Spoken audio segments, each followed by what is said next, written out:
लक्ष द्या रे बाबा. पहा, तर काय काय होतं त्याच्यामध्ये, रेस्पिरेशन आणि दुसरी गोष्ट एक होती त्याच्यामध्ये, कुठली होती ते, सेल डिव्हिजन. सेल डिव्हिजन म्हणजेच एक प्रकारचं रिप्रोडक्शन.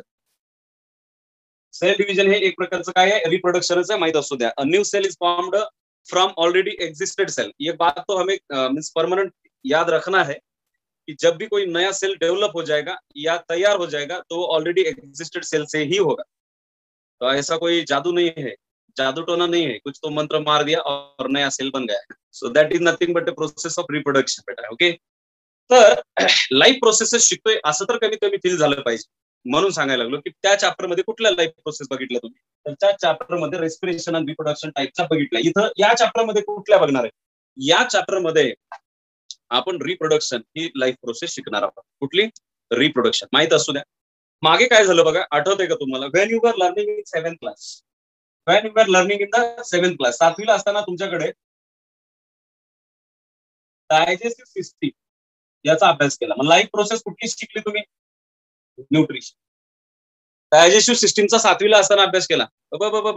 7वीला गुरुजी काय आठवत नाही, जाऊ दे तिकडे, आहे का नाही. तर 7वीला असताना लाईफ प्रोसेस अभ्यास केला होता आणि त्या लाईफ प्रोसेसचं नाव काय, 7वीला असताना शिकलेली न्यूट्रिशन होती.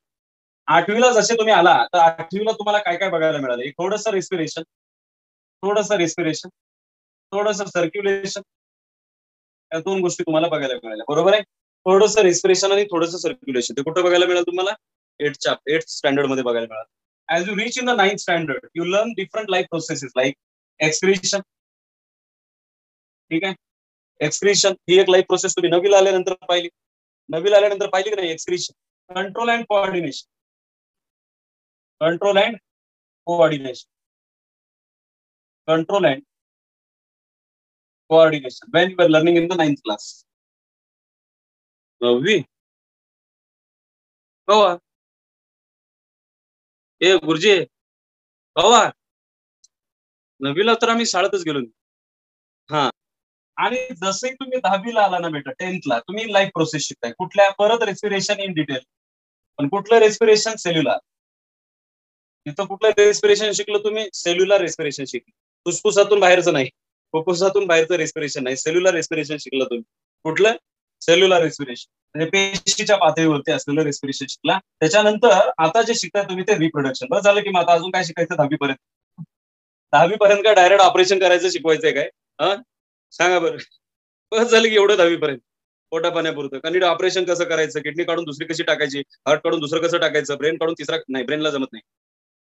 आणि ब्रेनला जमुनीच म्हणतो मी, आता लक्षामध्ये, ब्रेन ट्रान्सप्लांटेशन आल्यावर सगळं अवघड होऊन जाईल. कारण सगळ्यात मोठी घटना काय त्याच्यामधली, आधीच्या ब्रेन मधला डाटा इरेज कसा करायचा, सगळ्यात अडचण आहे ती. आलं का लक्षामध्ये, बरोबर आहे ना. एका माणसाचं हर्ट दुसऱ्या माणसाला चालेल, काही प्रॉब्लेम नाही. एका माणसाची किडनी दुसऱ्या माणसाला किडनी लावली, काही प्रॉब्लेम नाही, डन, व्यवस्थित, काय नाही प्रॉब्लेम नाही, सगळं सरसकट मोकळं होईल, काय अडचण नाही.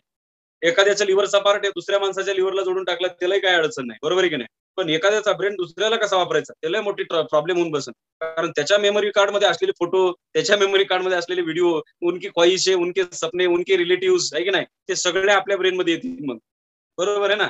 मग त्यांना ज्याला आई म्हणत होतं त्याला आपण आई म्हणणार, त्यांना जिला ताई म्हणत होतं तिला आपण ताई म्हणणार. बस याच्या पुढे मी काय जाणार नाही, ठीक आहे. ओके, तर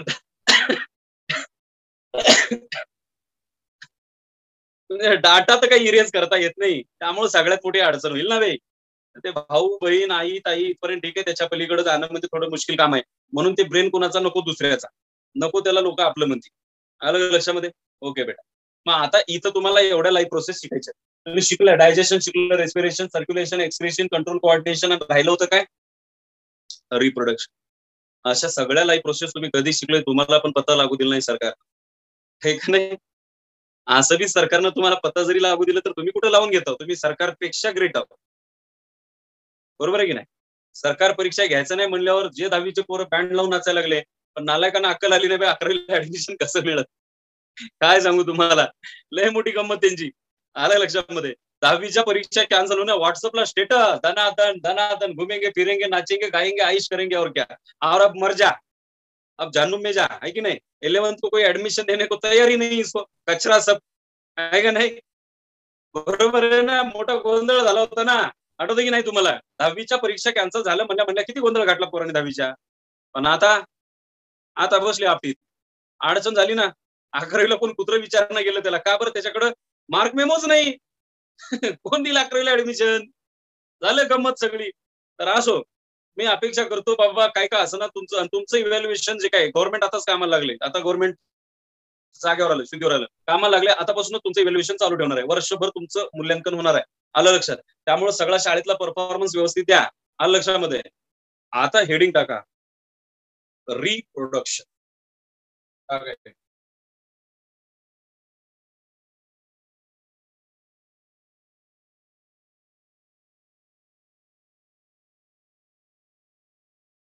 रिप्रोडक्शन, प्रजनन. हेडिंग टाकलं बेटा, reproduction. Formation of new organism of same species by earlier organism is called as reproduction. लयच अवघड झालं, सोपं सांग. आपलीच एक झेरॉक्स कॉपी तयार करण्याच्या प्रक्रियेला रिप्रोडक्शन म्हणतात. काय? आपलीच एक झेरॉक्स कॉपी तयार करण्याच्या प्रक्रियेला रिप्रोडक्शन म्हणतात. किंवा आपल्याला शोभेल असा सजीव निर्माण करण्याच्या प्रक्रियेला प्रजनन असे म्हणतात. Means like begets like, like begets like. याचा अर्थ काय? लाईक बिगेट्स लाईक म्हणजे काय?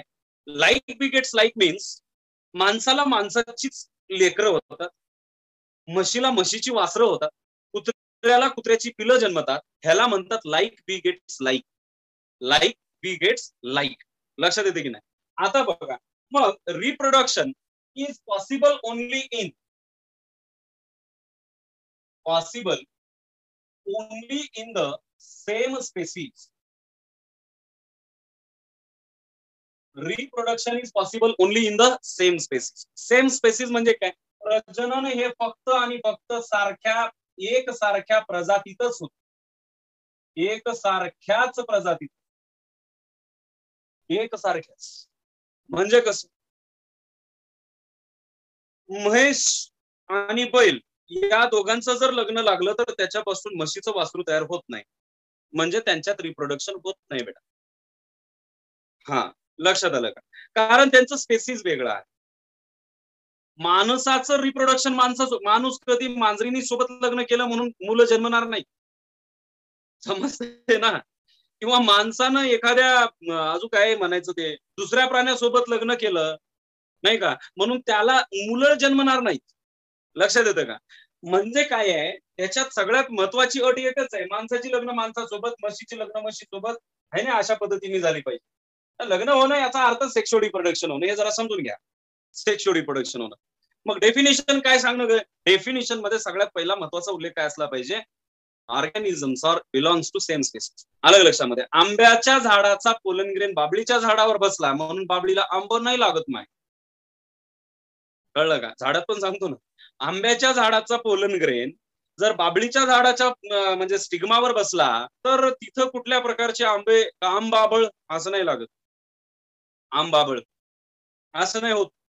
अलग लक्षामध्ये असं होत नाही. त्यामुळे बाबळी बाबळी, आंबे आंबे यांच्यातच रिप्रोडक्शन होतं, म्हणजे सेम स्पेसीज. ओके बेटा, चलो. सो लिख low definition. Formation of new organism of same species by earlier existing organism is called as reproduction. मित्रांनो, सजीवांचे काही फीचर आहे. फीचर म्हणजे वैशिष्ट्य. सजीवांचे लिव्हिंग ऑर्गॅनिझम म्हटले काय काय फीचर आहे मला सांगा बरं.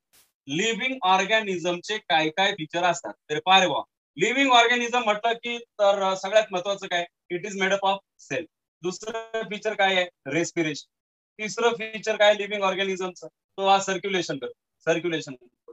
अजून फीचर काय आहे? लोकोमोशन म्हणजे हालचाल करतो. ठीक आहे, लोकोमोशन म्हणजे हालचाल करतो. अजून काय फीचर आहे लिव्हिंग ऑर्गॅनिझमचं? ब्रीथिंग म्हणजे रेस्पिरेशन आलं, सर्क्युलेशन आलं, लोकोमोशन आलं, कंट्रोल कोऑर्डिनेशन. सगळ्या लिव्हिंग ऑर्गॅनिझम मध्ये असतं कंट्रोल कोऑर्डिनेशन. पद्धत वेगवेगळी असते पण तो कंट्रोल कोऑर्डिनेशन असतं. आणि लिव्हिंग ऑर्गॅनिझमचं अजून एक खास वैशिष्ट्य म्हणजेच ते रिप्रोडक्शन. काय आहे? रिप्रोडक्शन. खास वैशिष्ट्य ऑफ लिव्हिंग ऑर्गॅनिझम. कसं? खास वैशिष्ट्य ऑफ लिव्हिंग ऑर्गॅनिझम.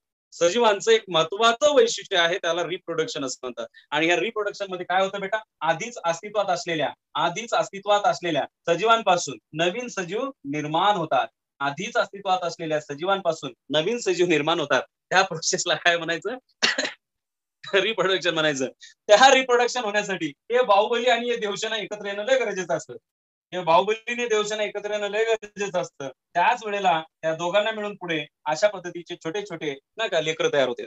लक्षात आलं का? ते रिप्रोडक्शनच्या प्रोसेस मधूनच हे सगळं होत असते. हे दोन बाहुबली देवसेना आणि इकडे त्यांची पुढची नेक्स्ट जनरेशन. हे अमरेंद्र बाहुबली इकडे लक्ष दे बेटा. समजलं का? ओके. आता बेटा there are two types of the reproduction. प्रजननाचे दोन प्रकार आहे. मेन्शन करा, नोट करा. There are two types of the reproduction. प्रजननाचे दोन प्रकार आहेत. There are two types of the reproduction.